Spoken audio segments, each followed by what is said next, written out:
There is a moment in the history of every great civilization when the rest of the galaxy stops seeing them as a member and starts seeing them as a threat. For humanity, that moment came quietly, as most important moments do. It began with a question asked in a private session of the Galactic Council.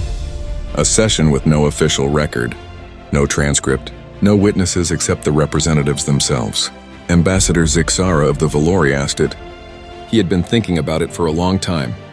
Since the Kepler 7 incident, since the Sarathi withdrawal, since the night he had learned that orbital defense, platforms the size of small moons had been sitting, cloaked around Proxima Colony for 60 years. 60 years, built during a human civil conflict, before they had even known other species existed, just waiting.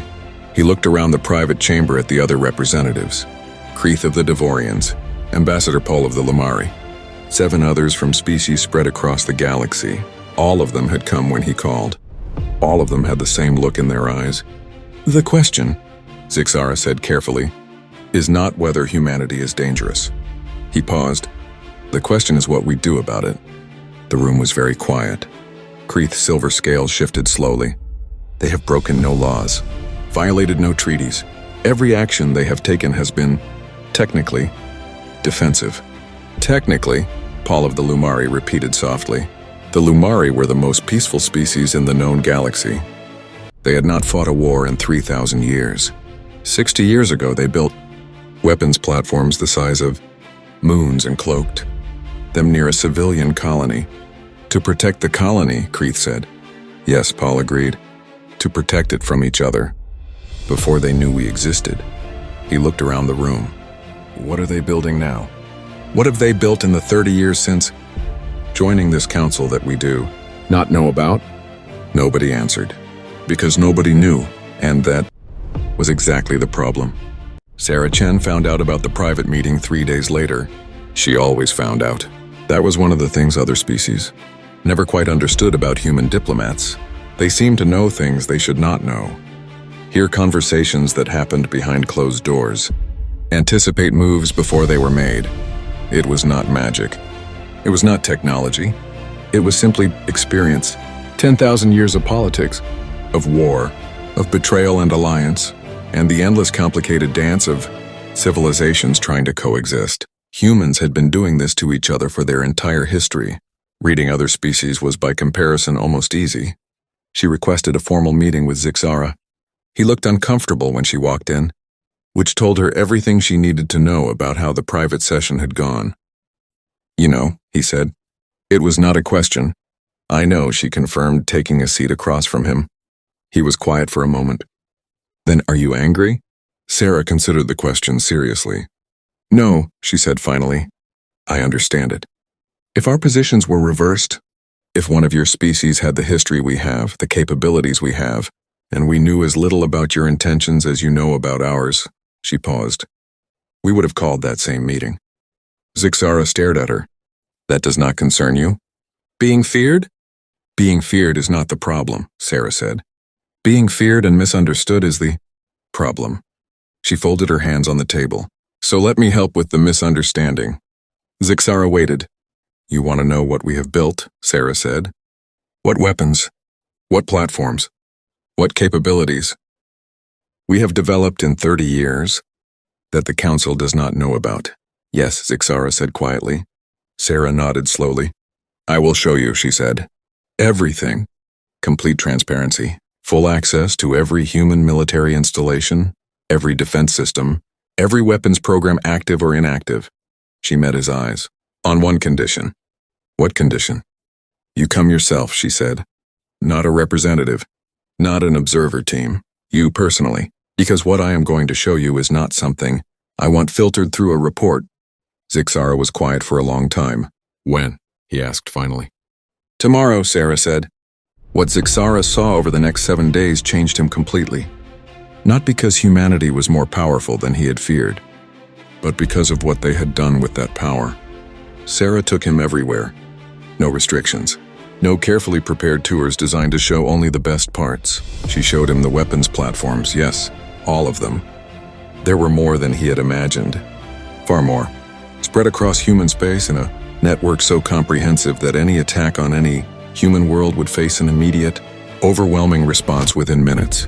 She showed him the research facilities, technologies that were not weapons, medical advances that had extended human lifespan by decades, environmental systems that had restored 3 planets humans had nearly destroyed in their pre-contact era, energy sources that could power entire civilizations without cost. She showed him the archives. This was the part that stayed with Zixara longest. Deep in a facility on Earth's moon, humans kept the complete recorded history of their wars. Every conflict, every casualty, every atrocity committed by every side, preserved in perfect detail, made available to every human child as part of their education. Not hidden, not minimized, not reframed as glorious, just remembered, exactly as it happened. Why? Zixara asked, standing in a vast hall where holographic records stretched as far as he could see. Why preserve all of this? Why show your children the worst things your species has done? Sarah stood beside him looking at the records. Because we learned something, she said quietly. The hard way, over thousands of years of learning it wrong first. She was quiet for a moment. Civilizations that forget their worst moments. Repeat them. The ones that hide their history from their children. That make the darkness sound like something that could never happen again. That tell themselves they are past all of that now. She shook her head slightly. They are the most dangerous ones. Because they have no immunity, no memory of how it starts, no recognition of the warning signs. She turned to look at Zixara directly. We remember everything. Every war. Every mistake. Every time we were absolutely certain we were right and turned out to be catastrophically wrong. Her voice was very steady. That is why we have all those weapons platforms and have never used them on another species. That is why we have the most powerful military in the known galaxy and spend more on medicine and environmental restoration than on soldiers. She paused. We are not peaceful because we are weak. We are not restrained because we lack capability. We are careful because we know exactly what careless looks like. Zixara was silent for a very long time. When he finally spoke, his voice was different. Something had shifted in it. Something old and tired had been replaced by something that had no name in his language. When you showed me the platforms, he said slowly, the weapons programs, the capabilities, I was afraid. I will admit that. I know, Sarah said. But now, he looked around the archive hall, at 10,000 years of remembered mistakes. Now I am not afraid of what you might do. He looked at her. Now I am afraid that something might happen to you. Sarah Chen looked at him for a long moment. Then for the first time in all the years Zixara had known her, she smiled. It was a small smile, tired and old and full of things that had no words. That, she said quietly, is why we built the platforms. Back at the Galactic Council, Zixara addressed the private group again. He told them what he had seen. All of it. He did not minimize the weapons or the capabilities. He described them exactly. And then he told them about the archive. When he finished, the room was completely silent. Paul of the Lumari spoke first. They remember, he said softly. Everything. Everything, Zixara confirmed. Another long silence. Then Kreeth of the Devorians, who had fought 7 military campaigns and never once questioned whether any of them were right, said something that surprised everyone in the room. I would like to see the archive, she said quietly. Zixara looked at her. I think, he said slowly. That is exactly what Sarah Chen was hoping you would say. What happens when the galaxy's most feared civilization asks humanity for help? Part 4 is coming.